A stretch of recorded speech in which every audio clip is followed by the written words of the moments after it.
مرتبہ صلوات پڑھیں.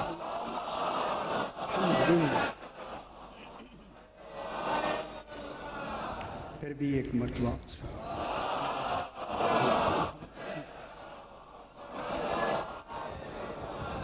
ذرا بلند تر صلوات.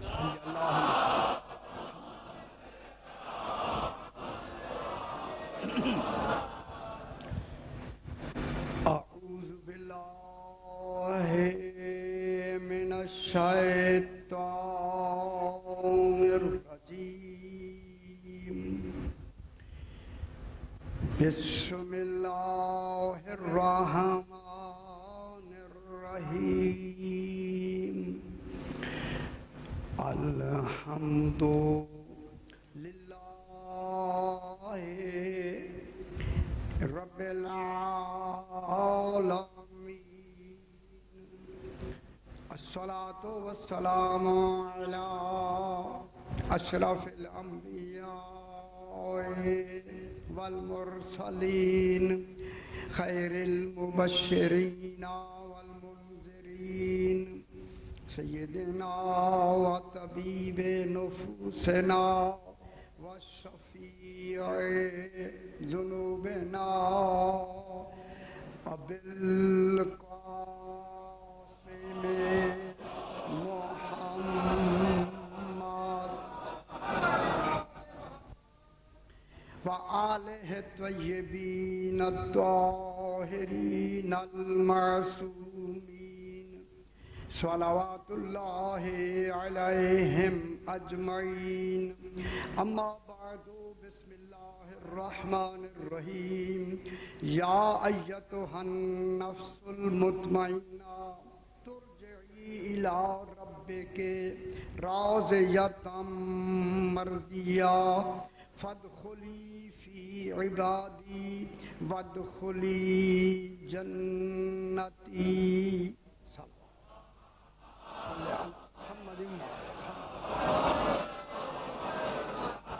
پھر بھی ذرا یا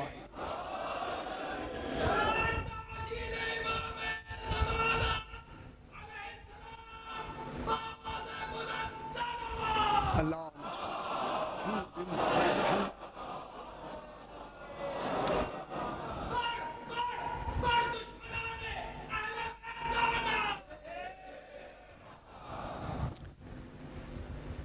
عید والے دن روزہ رکھنا حرام ہے. جس دن بھی عید ہوگی اسی دن خیر سے اعلان بھی ہو جائے گا اور آپ انشاءاللہ اس دن عید بھی منائیں گے اور یقیناً عید منائیں گے. عید والے دن روزہ نہیں ہوتا. بلند تر صلوات پڑھیں گے. اللہم صلی علی محمد و علی محمد. آپ کے سامنے سورہ الفجر کی آج آخری آیت کو تلاوت کیا ہے. شروع سے آج آخری آیت تک ہم پہنچ گئے. میں آپ حضرات کا خصوصاً نصیر ترابی صاحب اور جتنے آپ حضرات ہیں میں شکر گزار ہوں کہ آپ نے میری ان گفتگو کو بڑی بالکل دلی سماعت سے سنا اور مجھے روحانی خوشی ہوئی. یہ بی بی پاک جانتی ہیں کہ میں نے ان کا پیغام پہنچانے میں کوتاہی نہیں. کوئی ہو جائے گی تو وہ مجھے معاف کر دیں گے. انشاءاللہ کوشش جاری رہے گی کہ ان کا پیغام روزانہ ہر دمہ ہر وقت پہنچتا رہے تاکہ ان کی جو معرفت ہے عرفان ہے اس کے پردے حجاب ہٹتے رہیں تاکہ دنیا کو بھی جنہیں پتہ نہیں معلوم ہوتا رہے 14 کیا ہیں اللہ کیا ہے. آج میں یہاں تک پہنچا کہ اے یا ایتھا النفس المطمئنہ، اے اطمینان پانے والے نفس. سبحان اللہ. کہ خدا جانے وہ نفس کس معیار کا ہے جو ڈائریکٹ مخاطب ہے جس سے توحید. اے اطمینان پانے والے نفس، اور وہ نفس کون ہے؟ ذات امام حسین علیہ السلام. صلی علی محمد و آل محمد. اے نفس مطمئنہ ارجعی الی ربک، پلٹ کے اپنے رب کی طرف آ جا. کس حالت میں آ جا, کس کیفیت میں آ جا؟ راضیتم مرضیہ, تیری رضا کے بعد ہی میری رضا کا معیار ہوگا. پلٹ کے آ جا, پہلے تو راضی پھر میری رضا ہوگی. اب رضا کا محور کون ہوا؟ امام حسین علیہ السلام. اس رضا کے نتیجے میں کیا کرو؟ فادخلی فی عبادی, آ کے میرے بندوں میں داخل ہو جا. معلوم ہوتا ہے نفس مطمئنہ کی ایک صف لگی ہوئی ہے. اس نفس مطمئنہ میں, نفس مطمئنہ جس سے کہ تمام تک پہنچیں, وہ تمام کی آخری جز کون ہے؟ اسے حسین کہتے ہیں. تاکہ یہ سارے نفس مطمئنہ اپنے عدد کے اعتبار سے, کمال کے اعتبار سے تمام ہو کر عالمین کے لیے نعمت عظمیٰ بن جائے. یہ نعمت عظمیٰ امام حسین علیہ السلام داخل ہوئے. صرف میرے بندوں میں داخل نہیں ہونا, وادخلی جنتی, میری جنت میں داخل ہو جا. میں کہتا ہوں پروردگارہ جنت تیری تھوڑی ہے. یہ اگر تھوڑی سی بات کریں پروردگار سے, پروردگارہ جنت تو ان کی ہے جنہوں نے عمل کیے, جنہوں نے تیرے اوپر ایمان لے آئے ہیں. جنت تو ان کے لیے بنائی ہے. ازلفت الجنت للمتقین, جنت تو بنائی گئی ہے متقین کے لیے. تو پھر مالک جنت تو متقین ہے. کہتا ہے میری جنت میں آ جا. مالک یہ ہے, کہتا ہے وہ تیرے ہی نہیں میری ہے. ٹھیک ہے, وادخلی جنتی, میری جنت میں داخل ہو جا. بس چونکہ آج آخری یہ بحث ہے, میں چاہتا ہوں کہ اس منزل تک میں لے چلوں آپ کو کہ اطمینان کسے کہتے ہیں. خالق نے جو نفس مطمئنہ فرمایا ہے, وہ نفس مطمئنہ کس منزل پر پہنچ کر اطمینان شروع ہوتا ہے؟ شک, ظن, وہم, توجہ فرما رہے, شک, اس میں بہت سی باتیں انہیں چھوڑ دیتے ہیں, مشہور باتیں لیتے ہیں. شک, ظن, وہم, یقین, علم الیقین, عین الیقین, حق الیقین. جہاں یقین, حق الیقین کی انتہا ہوتی ہے, وہیں سے اطمینان کی ابتدا ہوتی ہے. یقین کے کل درجے, یقین کے کل درجے جہاں ختم ہو جاتے ہیں, یقین اپنے کمال پر پہنچ جاتا ہے, وہیں سے اطمینان کی منزل شروع ہوتی ہے. تو پھر معلوم ہو گیا انبیاء کو یقین ملا ہے, آل محمد کو اطمینان ملا. ان کا ہر کمال, بسم اللہ یا علی مسلم. لیکن یہ اطمینان کس کو دیا گیا؟ نفس کو دیا گیا, نفس مطمئنہ. تو معلوم ہو گیا کمال کس کا ہے؟ نفس کا. بس اسی کو بحث میں تھوڑا سا آسان کر کے آگے بڑھاتے ہیں. یہ جو نفس مطمئنہ ہے, اس میں کمال پیدا کر کے انسان منزل اطمینان تک پہنچتا ہے. جب نفس مطمئنہ نفسی کہلاتا ہے تو پھر معلوم ہوا کہ یہ جو اچھا کتنی چیزیں ہمارے اندر, جسم, روح, نفس, 3 چیزیں ہیں. جسم, روح, نفس. اب ہمیں معلوم ہوا کہ جہاد کی 2 قسمیں ہیں. ایک ہوتا ہے جہاد اصغر, ایک ہوتا ہے جہاد اکبر.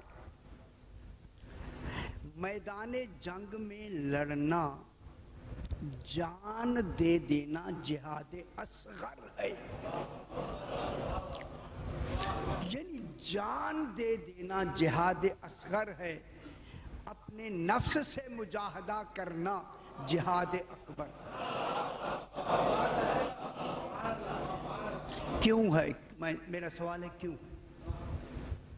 میدان میں جو آدمی جا کے لڑ کے تلواروں سے لڑتا ہے اور جہاد سے جان بھی دے دیتا ہے، وہ تو جہاد اصغر ہو گیا، چھوٹا جہاد ہو گیا۔ اپنے نفس سے لڑنا یہ جہاد اکبر کیوں ہو گیا؟ اگر آپ میری باریکی والی بات سمجھنا چاہیں تو میں سمجھا دوں۔ جہاد میں ان کے حکم پر عمل کرتا ہے،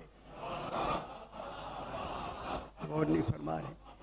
میدان جہاد میں آل محمد کے حکم پر عمل کر کے جان دیتا ہے، اس نفس کے مجاہدے میں ان کی پہچان کر کے جان غور نہیں فرما رہے۔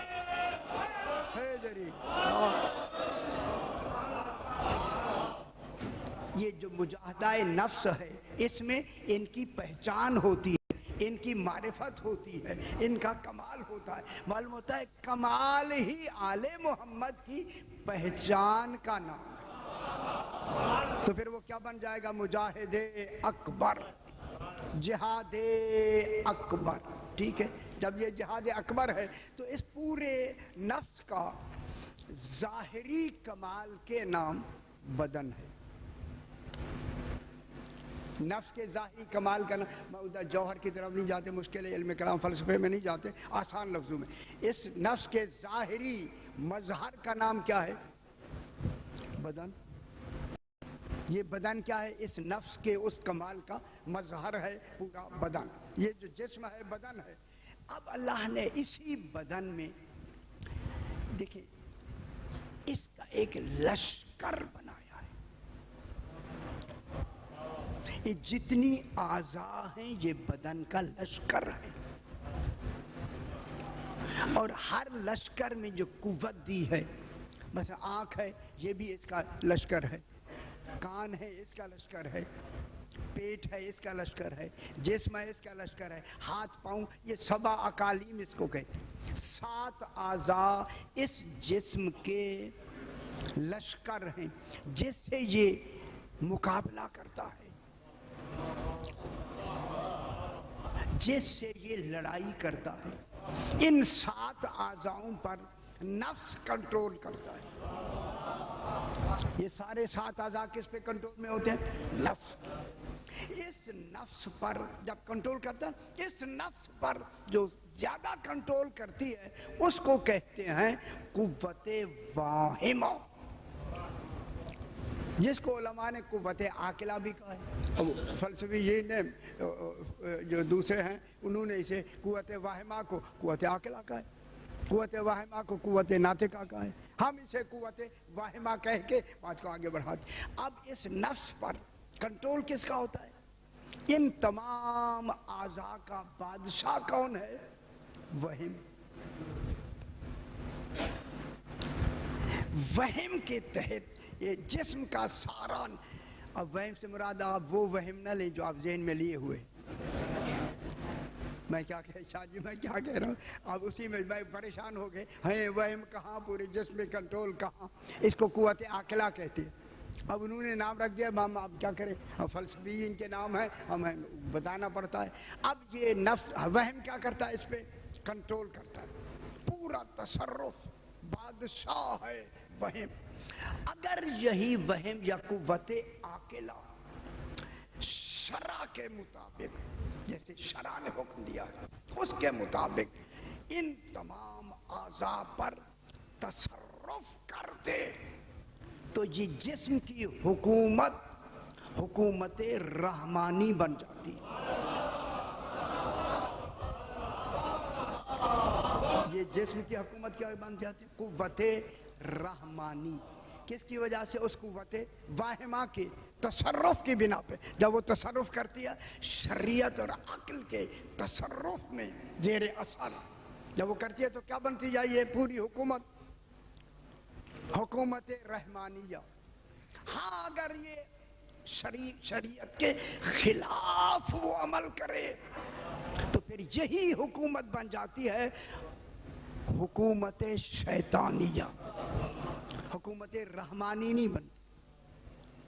پھر جب حکومت شیطانیہ بن جاتی ہے تو پھر اس کا دیکھنا بھی گناہ ہوتا ہے، سننا بھی گناہ ہوتا ہے، کھانا پینا اٹھنا بیٹھنا بھی گناہ ہوتا ہے۔ لیکن اگر حکومت رحمانی بنا دے پھر سونا بھی عبادت ہے، ہائے ہائے، وہاں دیکھنا بھی عبادت ہے۔ پھر عبادت کا معیار بڑھتا چلا جائے۔ اگر اس کے ماتحت یہ عمل کرے گا تو پھر پوری زندگی کیسے گزرے گی؟ جب فرامین آل محمد علیہ السلام کے تحت اپنی زندگی کو گزارے گا تو پھر کوئی لمحہ ایسا نہیں ہوگا جو لمحہ عبادت میں نہ گزر رہا ہو۔ میں بہت بڑی بات کر رہا ہوں، اسی لیے اللہ نے عبادت کو مخصوص کر کے ان کی معرفت کو عام کر دیا۔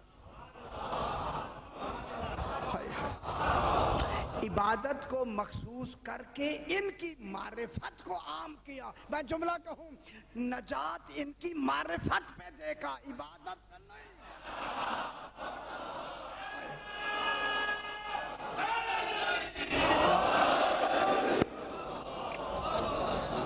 میں کیا کہہ رہا ہوں؟ اپنے لیے عبادت بھی بنا دی، لیکن عبادت کو کس سے مخصوص کیا؟ اپنے لیے مخصوص کر کے پھر عبادت کو مشروط کر دیا آل محمد کے درود پر۔ تو معلوم ہو گیا اصل عبادت کا معال ہی درود ہے۔ اللہم صلی علی محمد و آل محمد۔ تو درود کن پہ ہے؟ آل محمد علیہ السلام پہ۔ جب آل محمد علیہ السلام پہ درود ہے، میری طرف دیکھیں، میں جملہ کہوں آپ کی وکالت کرتے ہوئے، وہ درود پڑھنے میں غفلت ہو جاتی ہے، درود پڑھنے میں بھول جاتا ہے، درود پڑھنے میں غافل ہو کے بالکل توجہ ہی نہیں دیتا، لیکن تقاضا ہے عبادت میں درود ہر وقت ہے۔ بے شک تو نہ کر میری عبادت، مجھے پرواہ نہیں، درود سمجھ۔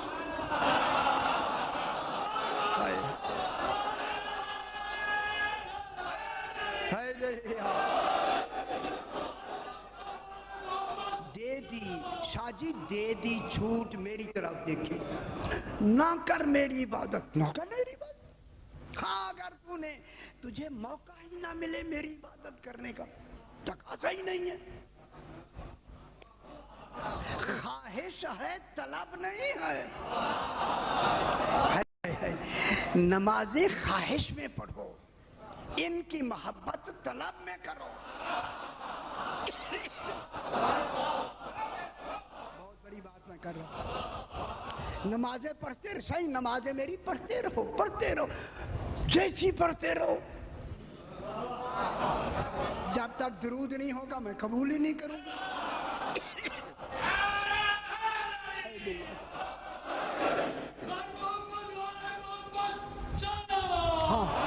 اللہم صلی علی محمد و آل محمد۔ شاہ جی خوش ہو جائیں، میں جملہ کہوں، عبادت کرتے رہو، رات دن کرتے رہو۔ اللہم صلی علی محمد و آل محمد۔ معلوم ہوتا ہے اللہ کا، دیکھیں نماز کی خواہش میں حکم ہے، آل محمد کی محبت طلب میں ہے، سوال ہے۔ ہاں اگر تم نے ساری زندگی میری عبادت جیسے کی، ٹھیک، میں کچھ نہیں کہوں گا۔ ہاں اگر وقت ہی نہ ملے، مرنے سے پہلے تم نے انہیں پہچان لیا، میں اور بنا دوں گا۔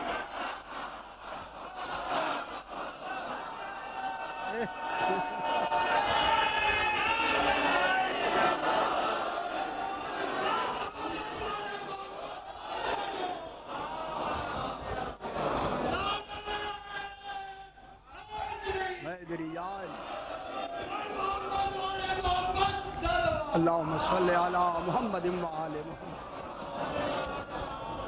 شاہ جی ہمیشہ یہی بات میں کرتا ہوں، حر بنایا یا نہیں؟ پوری کائنات میں مثال فقط صرف حر علیہ السلام کی ہے، کسی اور کی نہیں ہے۔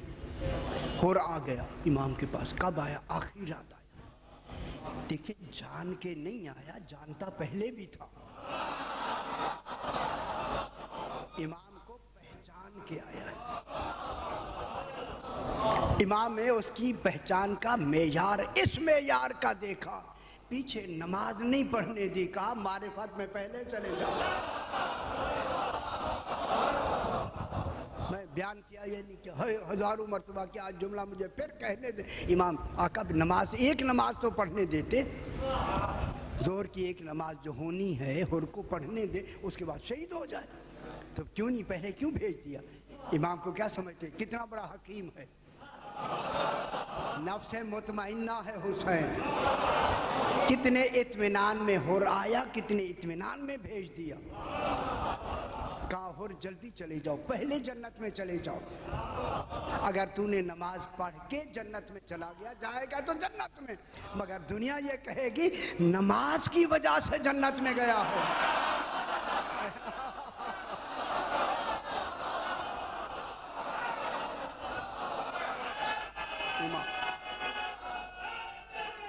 یا علی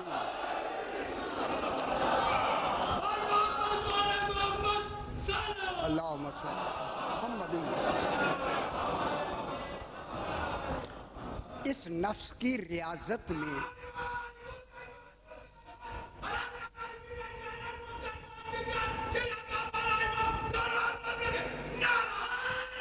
یا علی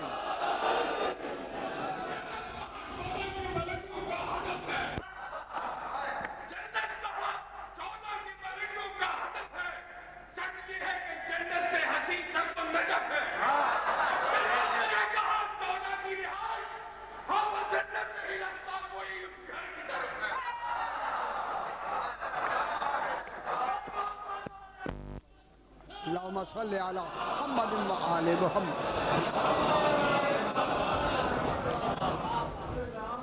اصل ان کی معرفت نفس کی ان کی پہچان کا نام ہے۔ جب یہ پہچان لیے جائیں گے، مجھے ایک جملہ کہنا ہے، وہ آج ہی میں اتفاق سے میری کتاب کھلی تو میرے سامنے آیا، ایک بشر حافی ایک شخص گزرا ہے، کبھی نام سنا ہو؟ حافی کہتے ہیں ننگے پاؤں والا، یہ بغداد کا بہت بڑا امیر ترین انسان تھا بغداد کا، اور یہ رنگین مزاج بالکل جیسے آج کل کے لوگ ہوتے بعض اوقات، بڑا شرابوں کی محفلیں اور یہ اور وہ سب کچھ۔ ایک دن اس نے اپنے گھر میں اس طرح کی شراب کی محفل منعقد کر کے، گانے والیاں وغیرہ وغیرہ جیسے اس وقت ہوتی تو اللہ کرے دور رہے تو زیادہ اچھا ہے۔ تو اس وقت جب یہ محفل شروع تھی تو امام علیہ السلام کا اس کے اس محل کے آگے سے گزر ہوا، اس کی ایک کنیز باہر آئی، تو سرکار نے امام موسیٰ کاظم علیہ السلام اللہم صلی علی محمد باہر آئی، تو سرکار نے پوچھا یہ محل کس کا ہے، آزاد کا ہے یا غلام کا ہے؟ اس نے کہا نہیں یہ بشر حافی ہے، یہ تو اس کے سینکڑوں غلام ہیں، یہ آزاد ہے۔ فرمایا کام تو غلاموں والا کر۔ بات اتنی تھی، 1 منٹ کی ہے جتنی، سرکار چلے گئے، فوراً وہاں گئے، دیر کیوں ہوگی، کون تھے؟ ایسے ایسے آدمی تھے، انہوں نے یہ جملہ کہا ہے، خدا گواہ ہے جب ضمیر بدلا اس نے جوتا نہیں پہنا، فوراً باہر آ کے امام علیہ السلام ابھی وہی قریب تھے، جا کے قدموں میں گر گیا، مولا پچھلے گناہوں کی معافی دے دے، آئندہ آج کے بعد تو اور میں، ٹھیک ہے؟ امام کو ماننے والا ہو گیا، اور اس نے اپنا نام رکھ دیا بشر حافی۔ کہتا تھا چونکہ میں نے توبہ امام کے ہاتھوں پہ بغیر جوتی کے کی ہے، اب دوبارہ زندگی میں جوتی نہیں پہنی۔ اور میں جملہ کہوں، اس کے جوتی نہ پہننے کا نتیجہ یہ تھا کہ بغداد میں جس گلی سے اس نے گزرنا ہوتا تھا، یہ جانور گوبر نہیں کرتے تھے کہیں کہ اس کے پاؤں خراب نہ ہو جائے۔ میں کیا کہہ رہا ہوں، جن کا ماننے والا ایسا ہو جائے۔ بس ایک جملہ مجھے کہنا ہے جس کے لیے میں نے یہ کیا، یہ ہو گیا بیمار، جب بیمار ہو گیا، کافی بشر حافی بیمار ہو گیا، جب بیمار ہو گیا تو 7 لوگوں نے کہا کہ یہاں ایک نصرانی طبیب ہے، طبیب، اسے اپنا قارورہ دکھاؤ۔ قارورہ سمجھتے ہیں؟ ہاں، یہ دکھاؤ۔ اس نے کہا نہیں نہیں، مجھے دکھانے کی ضرورت۔ قارورہ سمجھتے ہیں نا؟ اب تو خون ہوتا ہے، پہلے خون وغیرہ نہیں ہوتا تھا، یہ پیشاب وغیرہ ٹیسٹ کے لیے بھیجتے تھے، اس کو دیکھ کر وہ اس وقت کے طبیب فوراً ہی بیماری پہچان لیتے۔ اس نے کہا ضرورت نہیں، لیکن انہوں نے کہا نہیں ٹھیک ہے۔ آخر اس نے دیا اور جا کے اس نصرانی طبیب کو، بہت بڑا طبیب تھا، اس کو جا کے دکھایا۔ اس نے دیکھا، کہا رکھ دو، رکھ دیا۔ قارورہ دیکھ کر رکھ دیا۔ تھوڑی دیر کے بعد کہا پھر دکھاؤ، پھر دکھا کے کہا رکھ دو، رکھ دیا گیا۔ تیسری مرتبہ کہا پورا دکھاؤ، رکھ دیا۔ رکھنے کے بعد اسے کہا گیا، ایک آدمی بیٹھا ہو تو اس نے کہا سرکار آپ تو بہت بڑے طبیب ہیں، پہلی مرتبہ ہی دیکھ کر تشخیص کر لیتے ہیں کہ کون سی بیماری ہے، آپ نے 3 مرتبہ دیکھا۔ کہنے لگا بے شک میں نے بالکل پہلی مرتبہ دیکھ کے ان کی بیماری میں نے پہچان لی۔ یہ جو میں نے 2 مرتبہ بعد میں دیکھا، یہ میں نے تعجب میں دیکھا۔ شاہ جی ایسے لوگ بھی ہیں۔ میں نے اس کا قارورہ 2 مرتبہ بعد میں تعجب میں اس لیے دیکھا کہ میں نے دیکھا پہلی مرتبہ، دوسری مرتبہ جو میں نے دیکھا اگر یہ قارورہ کسی نصرانی کا ہے، نصرانی کا، سمجھ رہے، اگر نصرانی کا ہے تو پھر اس کا خوف الہی سے جگر پھٹ گیا۔ بہت بڑی بات ہے، آپ نے اسے ملاحظہ نہیں فرمایا؟ اگر یہ کسی نصرانی کا یہ قارورہ ہے تو پھر یہ وہ نصرانی ہے کہ جس کا خوف الہی سے جگر پھٹ گیا ہے، اس پھٹنے کی وجہ سے اس کا ایسا رنگ ہو گیا ہے۔ اگر یہ کسی مسلمان کا ہے تو پھر بشر حافی کا ہے۔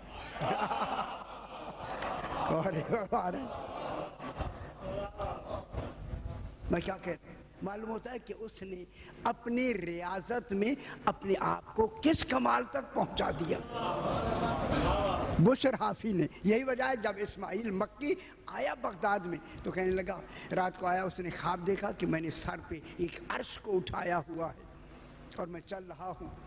کہنے لگا یہ اٹھا تو کہنے لگا آج میں یہ خواب کی تعبیر بشر حافی سے بغداد میں پوچھتا ہوں۔ اب جو نکلا گھر سے تو دیکھا کہ لوگ رو رہے ہیں، پوچھا کیا بات ہے؟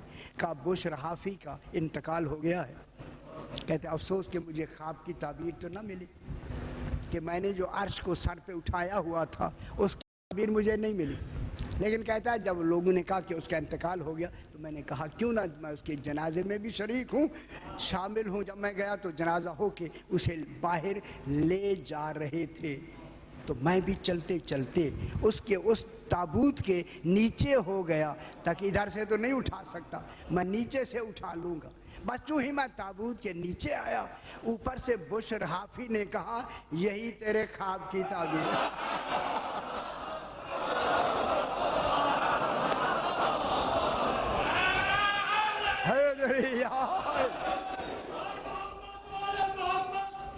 اللہم صلی علی محمد و آل محمد۔ اب جن کے غلام ان کو مان کے ایسے ہو جائیں تو پھر امام کا معیار کیا ہوگا؟ کیونکہ وقت کے لحاظ سے موضوع بڑے لمبے ہیں، اب انہیں میں لے جاؤں اس کی طرف۔ فرمائے جناب جہاں نفس مطمئنہ ہوگا وہاں درجہ علم معلوم کے درجے کے ساتھ کس معیار کا ہوگا؟ میں بہت بڑی بات میں نے کی ہے، کیونکہ میں پورے فلسفے کو میں نے آخری جملہ کہہ دیا آپ کو۔ درجہ دیکھیں علم وہ ہوتا ہے جو معلوم کے عین مطابق ہو۔ علم معلوم کے ماتحت ہوتا ہے، گھبرانا نہیں۔ یہ 2 منٹ مجھے دے دیں۔ علم معلوم کے مطابق ہوتا ہے، اگر بار برابر بھی علم و معلوم میں فرق ہو جائے جہل شروع ہو جاتا ہے۔ تو پھر کیا ہوا؟ علم کس کے مطابق ہوتا ہے؟ اسی وجہ سے جب علم کا اثبات ہو جاتا ہے معلوم خود بخود ثابت ہو جاتا ہے۔ ہائے ہائے ہائے، جب علم کا، شاہ جی علم کا، میری طرف دیکھیں صحیح میں کیا کہہ رہا ہوں، جب علم کا اثبات ہو جاتا ہے معلوم خود بخود ثابت ہو جاتا ہے۔ جب اللہ کی ذات ہی عین علم ہے تو پھر آل محمد میں جو وہ معلوم ہوا ہے تو پھر اس نے معیار علمی آل محمد کا کیسا بنایا؟ اسی وجہ سے درجہ علم بقدر درجہ معلوم ہوتا ہے۔ میں کتاب تو اچھی پڑھ رہا ہوں لیکن پتہ نہیں مشکل ہے شاید اسی ہے۔ درجہ علم بقدر درجہ معلوم ہوتا ہے، جتنی معلوم کا درجہ ہوتا ہے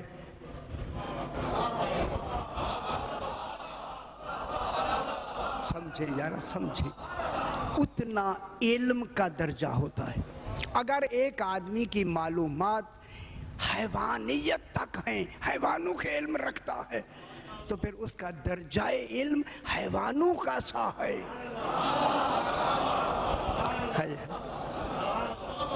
چونکہ معلوم اس کا حیوان ہے لہذا درجہ علم کس کے مطابق ہوگا؟ حیوان کی۔ ایک انسان کو جانتا ہے تو اس کا درجہ علم کس کے مطابق ہوگا؟ انسان کی۔ چونکہ علم کی بلندی و پستی معلومات کے اعتبار سے ہوتی ہے۔ اگر معلوم اونچا ہے علم اونچا ہوگا، معلوم پست ہے علم پست ہوگا۔ اب جنہوں نے نفس مطمئنہ اس کے کمال میں بننا ہے وہ ہے ان کا معلوم۔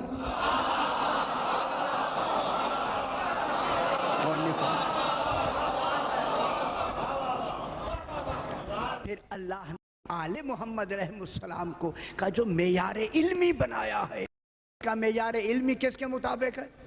او معلوم۔ معلوم کون ہے؟ میں جملہ یارا میں کیا کہہ رہا ہوں، اسی لیے اللہ کو معلوم کرنے کا حکم نہیں پہچاننے کا حکم ہے۔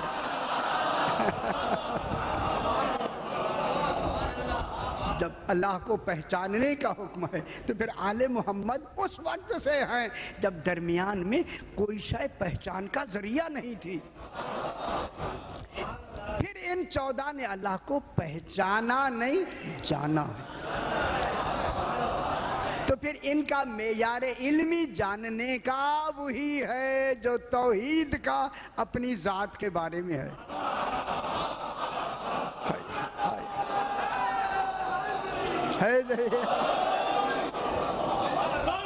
ان کا اللہم صلی علی محمد و آل محمد، پھر ان کا جو معیار علمی ہوگا، کون سا معیار علمی ہو؟ کل میں نے وہاں ڈیفنس میں یہی کہا، ان کا معیار علمی کیا ہوگا؟ جو توحید کا معیار علم ہے۔ اللہ نے اپنا علم ان کو دے کر معلوم کے اس معیار کے مطابق ان کو کھڑا کر دیا، یہ کہہ کر میں ذات میں علم ہوں تم وجود میں علم، میں کمال میں علم ہوں تم میرے مظہر میں علم ہو۔ مظہر کون ہے؟ یہ جب مظہر یہ ہیں، میری بات ہو گئی جناب، چونکہ مجھے حکم ملا ہے مجھے اسی منزل کی طرف لے چلنا ہے۔ جب یہ کمال میں مظہر ہیں اللہ کے، پھر اللہ کی جو ہمیں یہ پہچان کرائیں گے، پھر عالمین کے مورف کون ہوں گے؟ انبیاء مورف نہیں ہوں گے۔ خدا گواہ جو کوہ طور پہ دور چلا جائے وہ کوئی معرف بنے گا؟ اللہ انبیاء نہیں بن سکتے، بالکل ہی۔ انبیاء کے مورف بھی یہی ہیں، رسولوں کے مورف بھی یہی ہیں، فرشتوں کے مورف بھی یہی ہیں، عالمین کے مورف کون ہیں؟ یہی۔ جب مورف یہ ہیں، اللہ معروف ہے، ہم عارف ہیں، 14 مورف ہیں۔ ہم عارف ہیں، اللہ کیا ہے؟ معرف ہے۔